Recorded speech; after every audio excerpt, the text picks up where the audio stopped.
something we hope you'll really like. You're listening to Creating Daily. Yeah, we're the #1 live streaming show that I'm the host of. Speaks to me. It's like he's saying what I'm thinking. Streaming live. Feel the power! What is going on, everyone? Welcome to another episode of Creating Daily.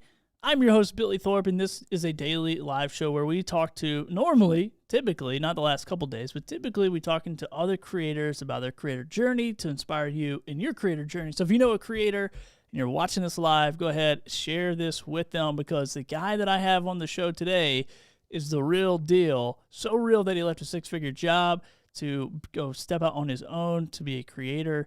Super talented guy. I can't wait to bring him on here in a few minutes. You may have heard of him. His name is Shawn Anthony. He's the host of a podcast called School's Over, Now What?, where he is inspiring tons of people, tons of entrepreneurs, business owners, all that fun stuff. Now, today's episode is a little bit different for a couple reasons. One, I just moved into a new studio space, as you may have heard me talk about over the last couple days, and it doesn't have AC. For whatever reason, the AC went out but I live in Puerto Rico for like 10 months, so I'm used to no AC. I'm used to being hot. So if you start seeing me sweat, it's normal for me. So I'm not uncomfortable, so don't be uncomfortable for me. But then also I want to spend a lot of time with Shawn talking about his journey and, how can we as well leave our comfort zone and become who we really want to be and tap into what we really want to do. So I'm going to cut out all the other segments except for one, because we got a new sponsor of the show. You may have seen it in the beginning if you're watching the pre-show, but we got our friends at Liquid Death. Have sponsored the show. They have actually sent me a ton of water. Sent me like 5 cases of water. Super good. I picked this up at a local Whole Foods. Took a couple drinks of it. Was like, dude, this is great, man. This is awesome. I reached out or made a post. Somebody connected us, and they're like, yeah, let's do some collaborations. So go check those guys out. Liquid Death. You can find them at your nearest Whole Foods. But this is my favorite one. And you can hear it's empty, the sparkling water one. So super good, super interesting branding. But the cool thing is they also give 10% of all the profits go back to, to kill, I was trying to use their terminology, to kill plastic pollution. So they have an initiative with their product as well. So go check those guys out and quench your thirst. Kill your thirst, as they would say. Now, I want to bring in my friend Shawn. This is going to be a super casual conversation, and we're going to dive in to how in the world do you leave a six-figure job? I mean, think about that, 6 figures to step out on your own. Pretty brave, pretty ballsy, but pretty amazing and inspiring. So, my friend Shawn Anthony, what's up, my man? What's going on, man? First off, man, I love your show. I love the setup. I love how the new studio is looking. Like, I can't tell there's no AC from where I'm at. My big old forehead's about to start sweating. I got a 5 head. It's going to start sweating. Excited to be here, man. Excited to add value to your audience. Yeah, man. Well, hey, you've added a ton of value to me. I know you and I connected over on Clubhouse, which at that point was a booming social audio platform. Now, maybe not so much. But I'm glad it was good when it was good, because you and I met, connected on there. And although we come from vastly different places in the podcasting world, I'm mostly in the fishing space. You're mostly in, celebrity podcasting. You've interviewed some amazing people on your show. But we, one thing I noticed about you and I, man, is our values aligned from the creator aspect, but then also from like monetization, helping people, that kind of stuff. So, dude, it's an honor. I say all that to say it's an honor to have you on the show. And I know if the people listening and watching or listening to the replay get 1% of the value that I've gotten, then they're going to be set free to another level, man. So I appreciate you being here. Man, thank you for those kind words, man. It means everything, man. And as soon as you hit me to do this, I was like, yeah, of course, it's Billy, man. Let's do it. Let's go, man. Let's go. So Shawn, I'm going to do something I never, ever do. I never really say, hey, take me to the backstory, because I like to pull stuff out that I really want to talk about. But I'm curious, man, how did you even get into this whole podcasting space? Like, how did that happen for you? Yeah, man, I stumbled across podcasting. Podcasting was never like the space for me. I never had any intentions or desire to wanting to do it. I didn't even know it existed. What happened is that I happened to take you a little bit further back. I was just excelling in my career field. When I was 14, I became a big nightlife party promoter. My brother was on stage. He introduced me to the whole party game. So I understood like marketing. I understood how to get people into an audience. I mean, I was partying with like Rick Ross and Young Jeezy. And so at 14, I threw my first party, made $6,000, which was crazy as a 14-year-old. Wow. But I took that skill set and I went to a HBCU. And I went to Winston-Salem State University, where I was very successful in the party aspect. But then Billy, everybody graduated. They all graduated, they all left. So I had to take that skill set to corporate, which then led me to being promoted 6 times in 4 years. And I took a job promotion that had me 6 hours away from my family. Wow. And that's where I stumbled across that weird purple app, that podcasting app. And for me, it changed my life. I was listening to guys like Ed Milet, Chris Drummer Path, Evan Carmichael, all these guys. I say their names respectfully because they've all been on my show now, but I recognized really quickly it didn't look like me, it didn't sound like me, and there was a completely different audience that I could reach. And I watched my success. Right. The selfish side, I think as you grow up, sometimes we see our success, but I saw, my friends not succeeding. They didn't know what to do after school, after education. And so I wanted to create a show, and that was School's Over. Now what? Wow.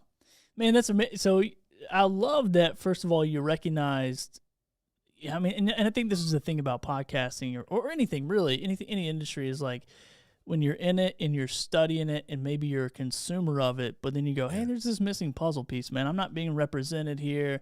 My community's not being represented here. And how do I, and I think that's pretty innovative of you to, even right after college to be leaning into this. So how long have you been doing School's Over Now What? Yeah, and end of June. So coming around like end of June 29th, we'll be right at 4 years. Yeah, right at 4 years. Wow, man. And how many episodes is that? Right now we're on approaching episode 211. We haven't missed a single week since then. And it's been game on, man. Love that, man. I think the average for every podcaster is like, or not every podcaster, but the average quitting spot's like 7 to 10. So you blew past that. Very early. Yeah. Very early, right? This is thing called pod fade. I think people approach the game so differently now, where they're like, "Oh, I want to start something. Oh, I want to do something." They just start talking, and then they realize, "Oh, I ain't got nothing else to talk about." Oh, are they even paying attention? And they lose their excitement, enthusiasm, and they stop right around that mark, that 7 to 9. You never see them again. So man, when you started your podcast, did you have like this 30,000-foot vision, or were you just the guy who said, "I'm going to hit record and see what happens"? Oh, nah, definitely wasn't the guy to go hit record and see what happens. I had the vision of, that evolved, right? My vision was, all right, I'm going to bring in people who have, they figured out what's next in life. They figured out, okay, what should I do after school, right? So I knew that was the vision, but I also wanted people to get an idea of me, So in the very first episode, I talked about what got me to that point. And I gave them the backstory of Shawn Anthony so that the audience will buy into me and me being on a mission to truly give that answer to anybody that will listen. I love that, man. And I often think too, when people start a podcast, and we'll talk about podcasting. I know you're multi-hyphen, dude. You're a multi-hyphen creator, but that's often the thing, dude, is like we get into it. And I did this early on in my podcasting journey. I got into it and I was all about the guests. I was all about, like, how can I bring value to the guests? How can I do this? Blah, blah, blah, blah. Maybe they'll share my episode. Maybe they'll do whatever. And I didn't realize that people, sure, they might come for the guests, they might come for the content, but if they're going to hang out, it's for me. It's for my personality. And if we don't share that, and I think that's what attracted me to you in Clubhouse, wasn't really, because podcasting isn't rocket science. I think you and I both know that. And there's different things that different of us did that were on those panels, and we were talking, a little bit differently, and I tried this and I did this, but none of it was like, I got to go get a degree or a PhD to figure out a podcast, but it was the delivery of how you ran those Clubhouse rooms, how you run your podcast, how you communicate and you talk, and I love that. That's what I really love about you. It's like, man, this guy's got a fantastic delivery. It's exciting. It's on point. It's the topic is still there. And I think a lot of times podcasters lose sight of, like, you are the talent, man. And so I think it's why you've gotten where you are, because you are the talent. Man, I love the fact that you noticed that, man. And for me, if you're listening right now, a lot of times we have a gift, but we don't know how to pay attention to it when people tell us that is it. And for me, it was those job reviews. I would do those job reviews. Remember, I was promoted 6 times in 4 years, and I wasn't in like no little bitty job. I'm someone who was a brand manager for Target. I was a brand manager for Macy's. I was a brand Wow. manager for Belk. And as I'm going through all these jobs, I'm excelling. I remember those job reviews, and they would say, "Man, the way you speak, like make people pay attention," or "Hey, your connections, your collaboration skills are insane." And it was always exceed expectations. So then Mm. I sat back and I was like, "Well, dang." And I noticed when I would present, like I would do presentations in front of like the CEO of Macy's, they would be like literally right beside me, and I would introduce them to like Microsoft. So then I have like I would have Microsoft in their stores and the collaboration, and they would write about it, and it would just go really big. And I'm like, okay, man, Wow. I gotta do this. I gotta do this. I gotta do this. And it was a particular person who reported to somebody that reported to me who said something to me about my voice and how it sounded. And I was like, okay, I'm gonna try something, and I wanted to do it. I think sometimes you know inside you there's a spark, and you gotta apply action. And when you apply action to that idea, it may not be what you think you're gonna do, but it turns out being something bigger. So Yeah, and man. that's what Love that's that. what's happened with me, and even in terms of Clubhouse. Like I watched everybody for probably about 2 weeks, just listening in rooms, trying to figure out what my angle would be. And then I caught it and I said, you know what? It's going to be Podcast Secrets Revealed. They come in this room, I'm going to give them their work. Yeah. So, Yeah. Right. and people did. And in the beginning stages, we're talking Lewis Howes, Pat Flynn, $1 million worth of game. You name it, Earn Your Leisure, they were all there. Yeah, man. I mean, and I remember being in those rooms, and I remember, and that was the thing, man. And one thing that you just said that I love, and I think this is especially as you get, older, or I've gotten older anyway.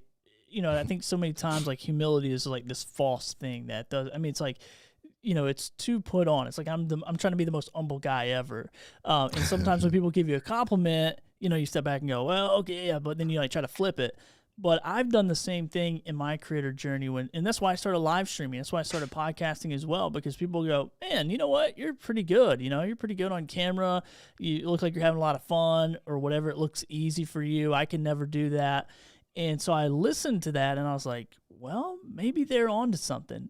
So I love what you said, man. That's a big takeaway for somebody listening or watching is listen to the people around you. Or if you're bold enough, just go ask them like, hey, what do you think I'm good at, man? Like if I just, Mhm. I think that's a good thing, man, that you recognize that in these corporate meetings, in Mhm. these, where you're different. People are going, hey, man, this is a little different. This is awesome. And then you leaned Mhm. into that. You So know, what's funny, Billy, and I think about it, man. I'm smiling, I was thinking about it. I would always throw like a little punchline in there. Like I would throw like a little punchline in there. Everyone, like, when you're in those corporate settings, all they care about is sales. All they care about is sales and meeting an end goal. And depending on where we were at and what we were talking about and what season it was in, I could have a football analogy or whatever it was, and I would just see them stuck. And I said, it was like, that's what I was like, okay, got it. Okay, got it. And then they put me like on a fast track, and I was just gone, gone, gone, gone, gone. But dang. it was those moments. Yeah, man. Well, and I think those are the moments where it's like you stand out from the crowd. I think so many Mm, times as creators, it's like, oh, I'm gonna, and it's good to study. I mean, I study the Pat Flynn's of the world. I study, the Lewis House. I study these guys mhm, because they are running ahead of me. They're, they figured out, they figured it out, whatever it is. mhm, And oftentimes, if we're not careful, we'll try to be the Gary Vaynerchuk or whoever, whoever it is, mhm. and we lose our own identity, man. So how have you as a creator, kind of found and held on to your own identity? Is there like some strategies that you do to keep that in check? Yeah, I think you always need to have like a North Star. Like you always need to have, I would say at least 2 to 3 examples of what you want to become. Right. And I think that what you have to do at that point is how can you put your sauce to it? How can you put your own swag to it? And so it feels like it's genuinely you, and for me, that's always been the case. whether it was wanting to become a better interviewer, whether it was becoming, someone that's going to teach the podcast game, if it was becoming now what I'm doing now in talent management, representing so many different people, in that aspect, and then remember your uniqueness, right? Like what was that unique draw that you had that others just couldn't have? Like you can go work at plenty of places, but that doesn't mean that you have what it takes to do exactly what you want to do. Right. I Yeah. don't care if someone said, "Oh, I worked at the Oprah Winfrey Show and I did this with that person." Okay, that's all past tense. You're not with them no more. Right. Yeah. So what are That's you good. doing to propel yourself and excel? Yeah, you got on the job training and on the job experience. That's cool. But what are you like, and how are people attracted to you? Because anybody can go on LinkedIn and get a job, but what can you True. do on your own? That's good, man. I love that. I think that's all good advice to figure out your unique positioning and lean into it. And don't be afraid to lean into it. And if you fail, you fail. It's same with all the stuff that we're doing as content creators. It's like, dude, I throw mud against the wall faster and harder than anybody. And if I fail, I fail, whatever that means. But I learn, a lot of stuff along the way, and I figure out how not to do something. I figure out something that no one else has at times. So, man, we've talked a lot about your corporate career, your job, like, obviously you're brand managing for these huge corporations that we all shop at and know and love. So how in the world did you go from that to like, I'm out of here. I'm gonna leave the comfy, cushy job and I'm gonna go out on my own. And I was a part of that journey a little bit. I mean, I heard little bits and pieces on Clubhouse, and I was like, "Come on, dude, let's go." I was just rooting for you the whole time. And then when you're like, "I'm out," I stepped out. I'm like, yeah, freedom, man. Another one gets some freedom here. I was proud, man. So walk us through that journey of kind of how that happened.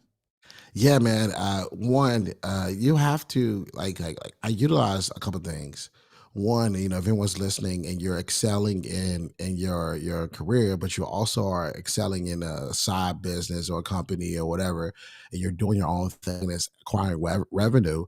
One of the things that I caught on really quickly was you have to have 2 years of tax records in order to utilize an LLC to like get like the major things like the house, All right. if you wanted a certain car, possibly. There's other ways to get around the car aspect. But when I caught one of that, I said, okay, I'm going to do this the legit way, the right way. I'm going to utilize the on paper assets of working at a company. I'm going to legitimize my business so that if it does take 2 years to get the tax records, okay, that's fine. But how do I speed this up? Right. So I sped it up by utilizing my job to acquire those things, even though I had got my side hustle at the time over 6 figures. Wow. That side hustle was over 6 figures, but there still was some things that I wanted to get for the fam. Where I wanted to get the house, where I wanted to check that off. I didn't want to wait. And the cool thing about it is that I've worked, I like I said, excel, 6 times in 4 years. I was just excelling.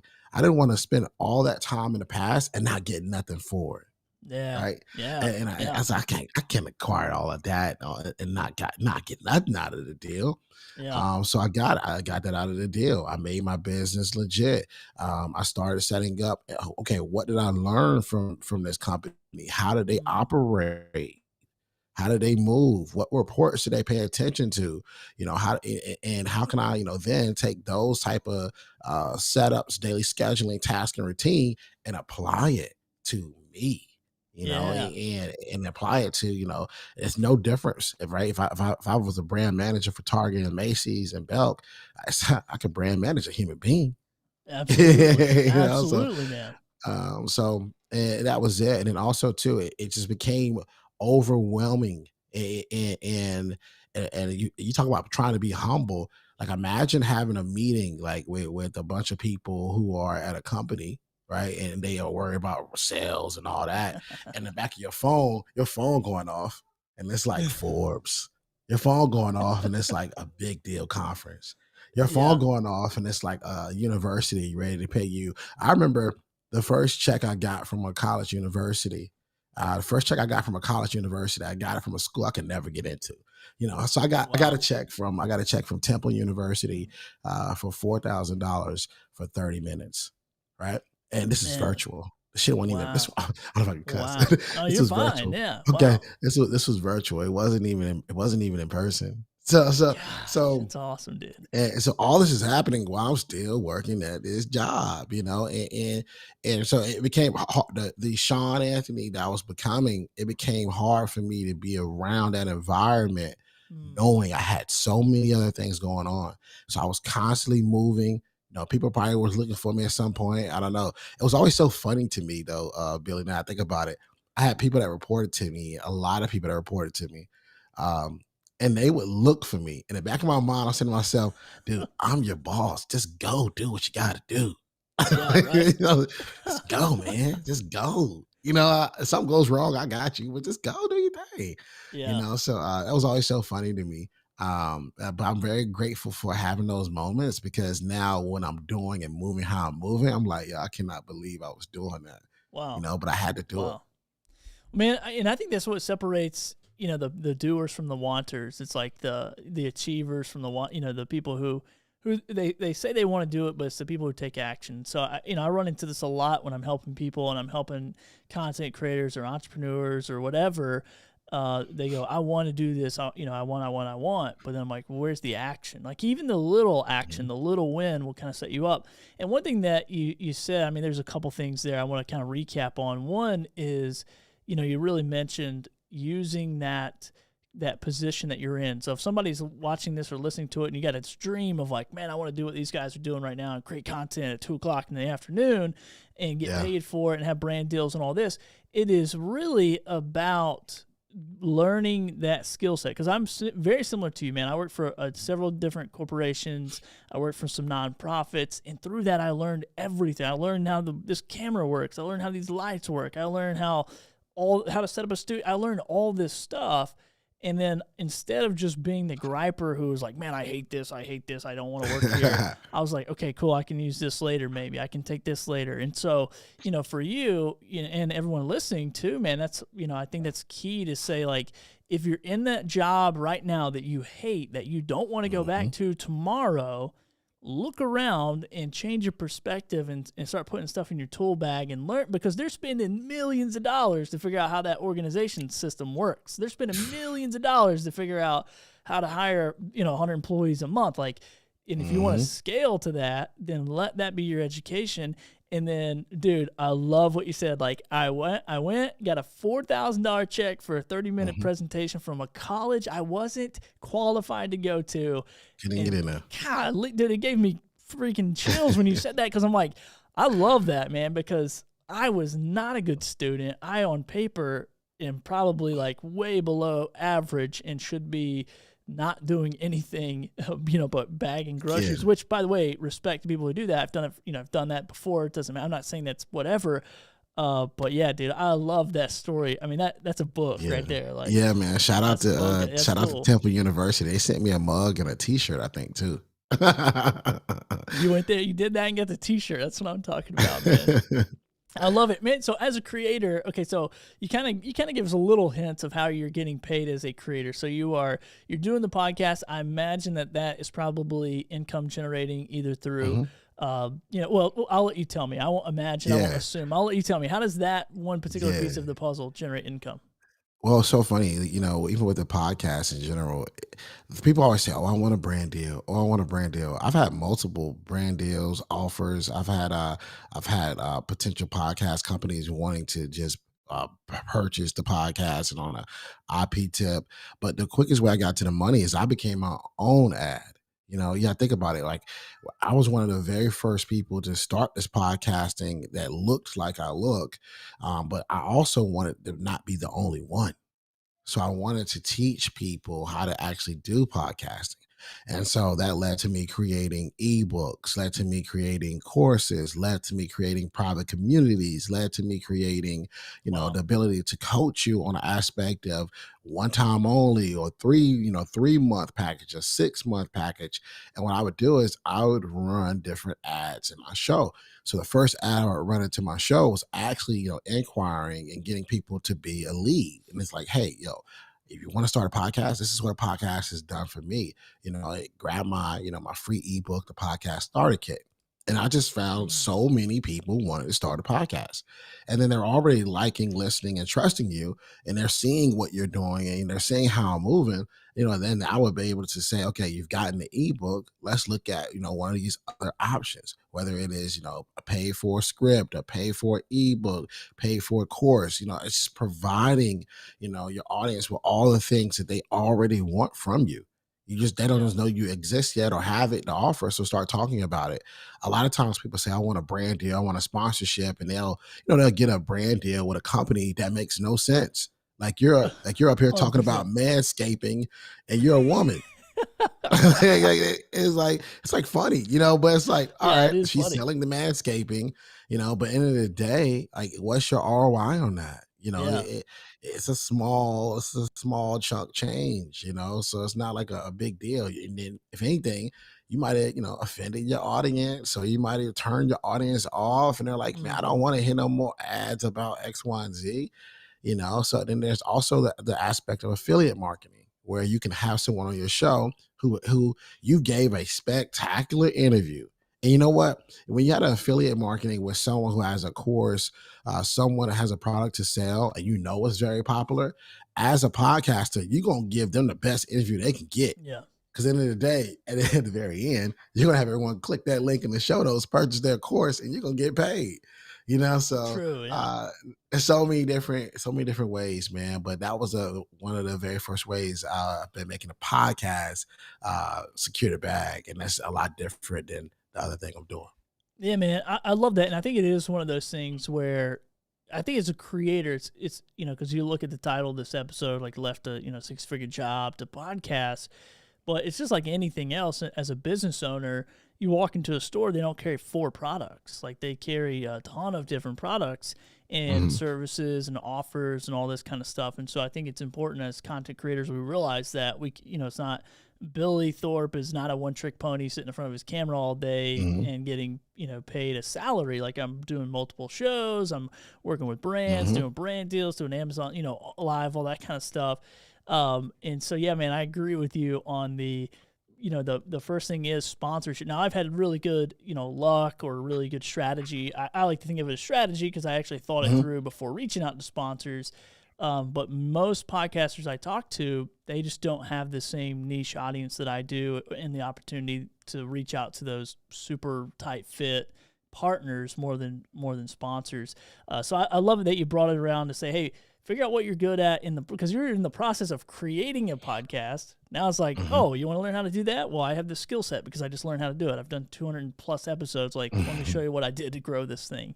Absolutely. And so I love that part, man, that you, once again, super self-awareness to figure out what are the goods, how can I offer them, and how can I package them up and sell them. So, man, thanks for sharing that about all that. And it's the whole ecosystem, right? Are you doing affiliate stuff and you're doing coaching, consulting? I mean, are you putting all those into your basket and selling them? Yeah, absolutely. And all those have different clientele. They're all different clientele. And, and the cool thing about podcasting has led me to now, you think about all the different people that have been on my show, all the different celebrities, entrepreneurs, coaches, influencers, athletes. Now it's led to me representing them, to the point where now I'm out here with the talent. I'm creating shows for them. I'm looking for different ways that they can collaborate with other people.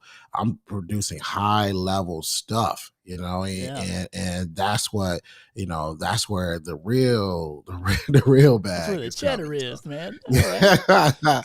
yeah, that's the real bag, But what I like about as I'm continually evolving is that there's always something I have for you, no matter what level you're at. Because there's so many different people. Everyone can't Yeah. be that type of level Yeah. or pay that type of bag, but they can purchase that ebook.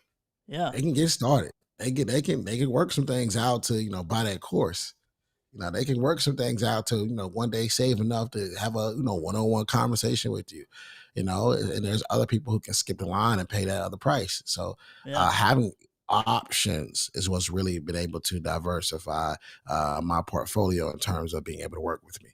That's awesome, man. So when you were kind of making this decision to leave corporate, now I know you talked about leveraging the money, leveraging the on paper taxes, all that kind of stuff to purchase these assets such as a home or a car or whatever, which I think is, my wife and I did the same thing. I actually went from being an entrepreneur full time to going back and working somewhere to make a home purchase. So I kind of did it the not wrong way, but a different way. I was like, oh, wait a second, I gotta have all this stuff. I mean, this is complicated. Let me just go get a job for a year, and I'll come back and talk to you later.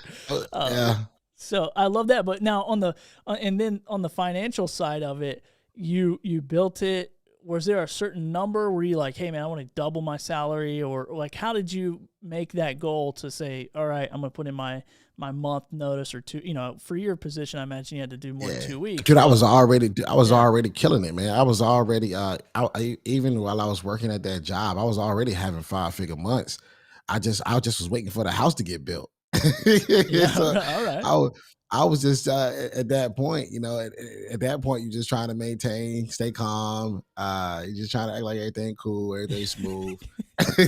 I'm not going anywhere. What are you talking about? I'm not going. Yeah. I would listen, man. It was so crazy. I look back, dude. I was traveling. Like I would take my vacation time, and I would take vacation time, and it was a couple people that was hip. I'll take vacation time, and they'll get on the internet, and I was at like Laguna Beach, and I was at like Ed Milet's house. Then I was at like Miami. Like people are smart, but I think sometimes when you have a side hustle, you have something that you're really working on, and you're in a job, there's always doubters. There's always people like, well, what are they doing? Just talking? Or when they don't see the vision, then there's a few people who are very intelligent who knows, oh, it's only a matter of time. For me, that's what I was doing, and I did a lot of research to make that decision. And one of the best things I ever discovered, which is I'm so glad you said it, when you realized it, but you realized that a little too late, hey, I got to go back. I realized it, and I was like, I have to acquire this. Like, I got to acquire this. And then it's game. And then I'm out of here, So I was telling anyone that's listening, when you start to see that you are making more money, right, and you aren't putting in nowhere near the time, because think about it, when I'm talking about these 5-figure months, I'm going to be very clear. I was working on average 50 to 55 hours a week. I had 1 day a week. That 1 day a week was Thursday while I was off. And the funny thing about that is that people always say, well, how did you know your show was going to release on Fridays? You know how I knew? Because I only had 1 day to work on it. Thursday. So I did all my interviews Thursday. Wow. I did all of my editing on Thursday. Everything came down to Thursday. And that's the reason why the show came out on Friday. So after, spending, the time, the effort, the years, the sweat equity, and I'm like, yo, if I'm doing all this with 1 day a week, imagine when I finally be able to get all of it. And we're at that point now. Man, I love that, man. I love that story that, one, it shows consistency matters. I think a lot of people, that's like a word we throw around in this industry of like, consistency, nobody really thinks about it. But the person who shows up every day or every week or whatever allotted time is on their schedule to show up and crush it, like they win. They win the bag every single time. I've seen it in every industry. I've seen it with every content creator I know. The person who shows up, even when they don't want to, even when the AC is broken and I'm just sweating all over the place, I knew that this was a big opportunity for me to talk to you and a big opportunity for my audience to learn from you. I'm like, dude, I got to show up. Like, I don't care how hot it is. I don't care if the AC guy's banging in the next room. I got to show up because people are leaning on this. They're counting on this kind of stuff. So, man, how important was that for you? I mean, I know you had 1 day. You said you haven't missed an episode. Do you give a lot of credit to that consistency for your victory so far? Yeah, absolutely, man. You ain't gonna get nowhere without consistency. I think that's one thing. Also, too, like whenever I even had the thought, like, man, I don't know if I could do this, or oh man, I'm feeling like, oh man, is it the time I'm gonna slow down, or what? A couple of things that's helped is that I would go back and I would remember a time where I released an episode and someone told me, yo, that episode saved my life. I'll go back and I'll look at a review and I'll be like, damn, I need to keep going. Yeah.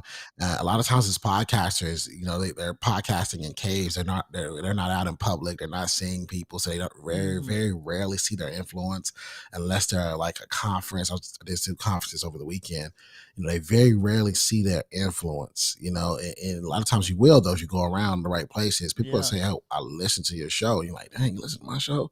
Yeah, I listen to your show. Yeah. And it was that for me. We'll go to church, and I think nobody listening, and somebody would be like, oh, by the way, tell them, I listen to a show. I'm like, oh, Wow. dang, I ain't just chilling. You know what I'm saying? Yeah. So it's tapping into the feedback, the feedback that I was given, and that's what has helped me to be consistent and put more stuff out. Man, I love that, dude. And I think every podcaster, and here's the thing, especially, and I'm just talking about podcasts. I know there's live streamers and artists and all that kind of stuff, and musicians are listening. But I mean, this is really across the board. Like, that fills our cup as creators. Like, when somebody, probably more than anything, really, probably even more than like getting a check, is like somebody said, "Hey, man, that changed my life." Like, and a similar thing happened to me at a tackle shop when I got home from Puerto Rico. I walked in, I was buying something for my fly rod, and this guy from across the room was like, "Hey, man, it's you," and I'm like looking around, I'm like, "Who's this guy talking to?" And he's like, "No, it's you from the podcast." And I'm like, oh, hey, and it threw me off. But when this guy brought his phone out and started showing me these fish he caught because of the people that we bring on our show, and it's just helping a guy fish, like, in the big scheme of the world, it doesn't seem like that big of a deal. But for him and his family, it's like huge, because now they're enjoying all this family time on the water. And it is those moments where I'm like, wow, man, like, I didn't realize, all this work and energy is setting you up to have a better relationship with your family. So, man, I'm with you, dude. Get out wherever your community is, wherever they might be hanging, and when you get that kind of feedback. But also, as creators, man, let's give that feedback. Let's create that culture of leaving reviews and saying, "Hey, this show changed my life," and and whatnot, and like make it more public. That way, other people can be inspired by it as well. So I love that you shared that, man, because I know a lot of podcasters don't get it, and even myself being new to, hey, it's you. I was like, whoa, Yeah, it's crazy, cool, man. It's man. Like, wow, just chilling. Yeah, it was pretty cool. I mean, yeah, I mean, it's not like people are lining up for my autograph, but one person was like, okay, I'm gonna keep doing it, man. You got me enough juice to go for another year. Let's go. Yeah. So, They don't know what you've been through. They don't know how hard it's been. They don't know how long you've been doing it. They don't know how many times you probably second guess yourself on whether you're making an impact. And then for them to do that means a lot. how many times you hit the record button on one episode just to try to get it right? Absolutely. Or how many times you didn't hit it and you just started talking. So Shawn, you're doing all kinds of stuff, man. You're coaching people in podcasting. You're helping people promote their brands, and you're helping a lot of entrepreneurs promote through podcasting and through different creative fields. Out of all the stuff that you do, man, what's like the thing that you love the most? Because I know all of us do stuff we love and stuff we don't. But what's the one thing that you like? I can't wait to do this week. Yeah, man. I'll tell you, I like moving. I like movement. I like actually going places. That's stuff I enjoy. I also like the introductions and connecting people with life changing stuff for them in their business. So the ROI is really big.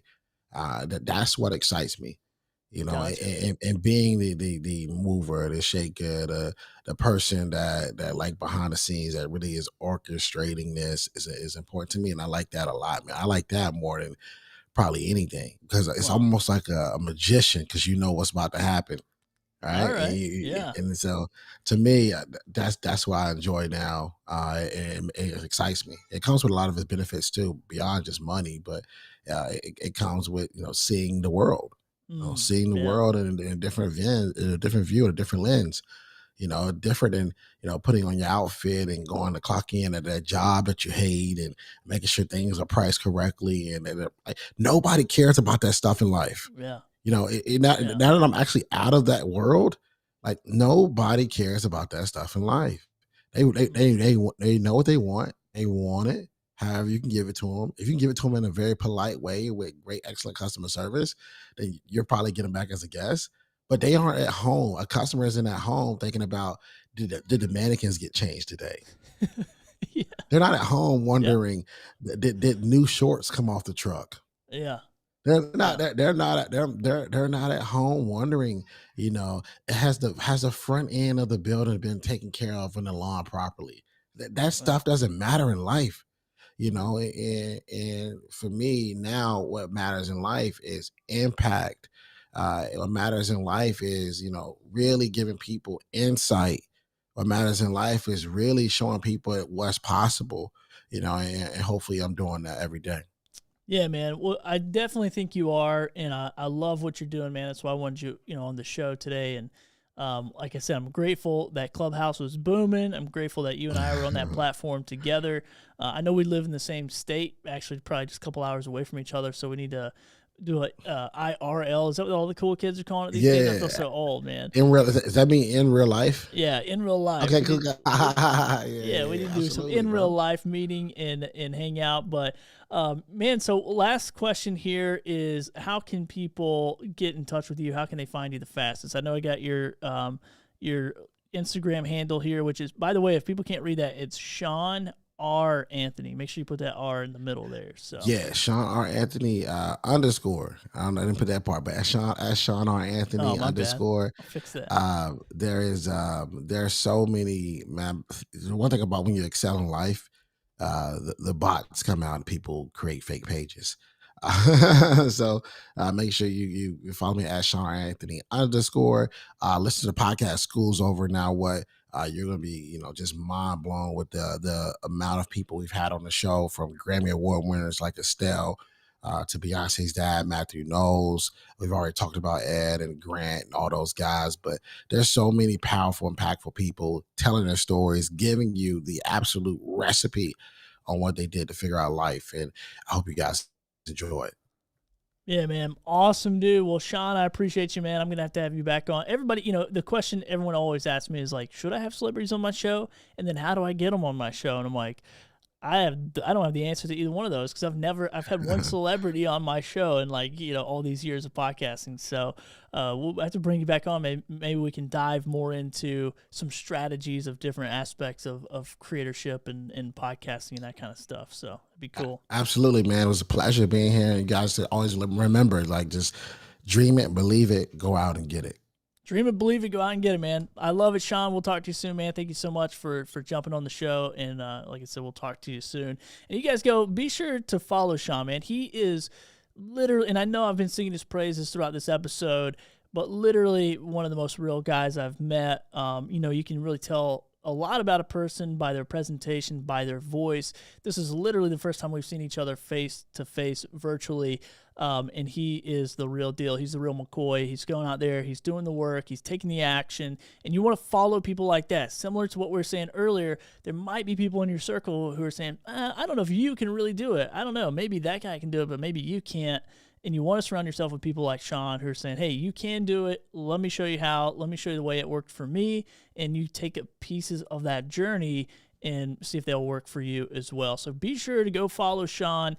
I'm going to post all his information here in the show notes. And that way you can go follow him. And join me tomorrow. I'm not really sure what I'm doing. Once again, I've been in transition mode. I'm in the studio space. I did some Amazon Live stuff yesterday, but I'll be back tomorrow at 2 p.m. Eastern Time.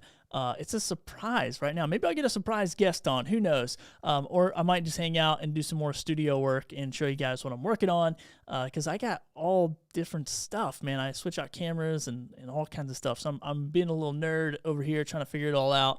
But until then, go create something great. Go hit that record button, hit that go live button, and don't listen to the lies of your own mind or that of the mouth of other people, and go change the world with your message, because that's why we do all of this, is because your message matters. And if you feel like you got to share it, then go share it. We'll see you tomorrow at 2 p.m. Eastern.